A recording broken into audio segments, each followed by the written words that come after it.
तुम्ही जर एखादं स्वप्न पाहत असताना तर त्या स्वप्नाच्या पाठीमागे एवढं जिद्द आणि चिकाटीने धावायचं ना की ते स्वप्नालाही वाटले पाहिजे की जोपर्यंत हा आपल्याला अचीव करत नाही तोपर्यंत हात थांबू शकत नाही. तर नमस्कार, मी फौजी मनीषा आणि स्वागत आहे तुमचं आपल्या छोट्याशा व्हिडिओमध्ये. तर मी तुम्हाला आवर्जून एक गोष्ट सांगू शकते की 2018 मध्ये आम्ही 12 मुलींचा एक ग्रुप होता. 2018 मध्ये आम्ही उतरलो होतो युद्ध मैदानामध्ये, म्हणजे पोलीस भरतीच्या मैदानामध्ये. 12 मुलींच्या सिच्युएशन 12 प्रकारच्या, म्हणजे वेगवेगळ्या सिच्युएशन होत्या. कोणी लग्न झालेलं होतं, कोणाला 4 वर्षाचे मुलं होते, तर कोणाचं ग्रॅज्युएशन झालं होतं, कोणाचं बीएड झालं होतं. तर सगळ्या मुलींची सिच्युएशन वेगवेगळी होती, पण स्वप्न आणि ध्येय मनामध्ये एकच होते की आपल्याला खाकीवर्दी घालायची. तर आमची सुरुवात झाली 2018 मध्ये. तर त्यामध्ये जेव्हा आम्ही 2018च्या जे पोलीस भरतीमध्ये सगळ्या उतरलो, पण त्यामध्ये तुम्हाला सांगते फक्त 4 मुलींना यश मिळालं, सगळ्यांना मिळू शकलं नाही. कारण का, प्रत्येकाची मेंटॅलिटी किंवा जो मेंदू असतो, आपली क्षमता असते, ती सगळ्यांची काही सारखी नसते, वेगवेगळी असते. तर त्या 4 मुलींना तेव्हा यश भेटलं. बाकी आम्ही राहिलो, आम्ही पुन्हा नव्याने सुरुवात केली, पुन्हा नव्याने भरती द्यायला सुरुवात केली. तर 2021 मध्ये पुन्हा आम्ही 4 जणींचं सिलेक्शन झालं आणि बाकी राहिलेल्या 2023 मध्ये.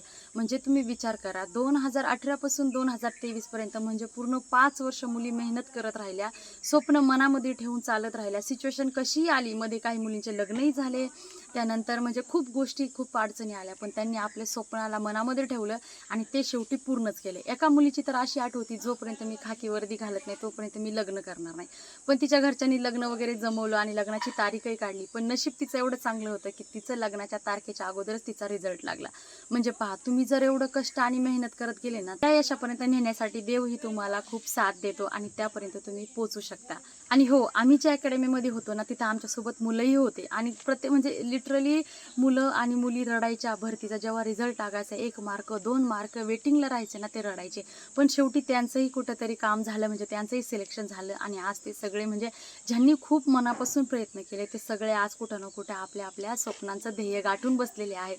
तर आम्ही ज्या 12 मुली होतो त्यामधली तुम्हाला सांगते, एक MSF मध्ये आहे, एक अंगणवाडी सेविका आहे, त्यामध्ये 2 आम्ही BSF मध्ये आहोत आणि उरल्या ज्या बाकी सगळ्या पोलीस भरती खाकी वर्दी घातलेल्या आहेत. तर पहा, स्वप्न सगळ्यांचे पूर्ण होतात, फक्त तुम्ही तेवढं डेडिकेशन ठेवायला पाहिजे आणि तेवढी सहनशक्ती तुमच्यामध्ये पाहिजे की हा मी ते अचीव करेपर्यंत, म्हणजे काही सिच्युएशन येऊ समोर, आपलं ध्येय डोळ्यासमोर ठेवायचं आणि चालत राहायचं.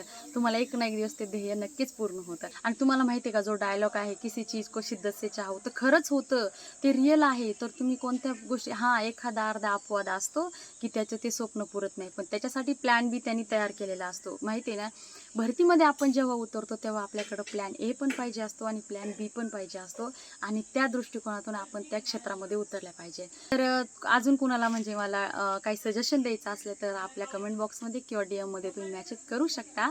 आणि असेच नवीन नवीन व्हिडिओ पाहण्यासाठी किंवा आमचा एक्सपिरियन्स ऐकण्यासाठी आपल्या चॅनलला फॉलो करा आणि सबस्क्राईबही करा. तर चला, भेटू अशा नेक्स्ट आणि नवीन व्हिडिओमध्ये. थँक्यू.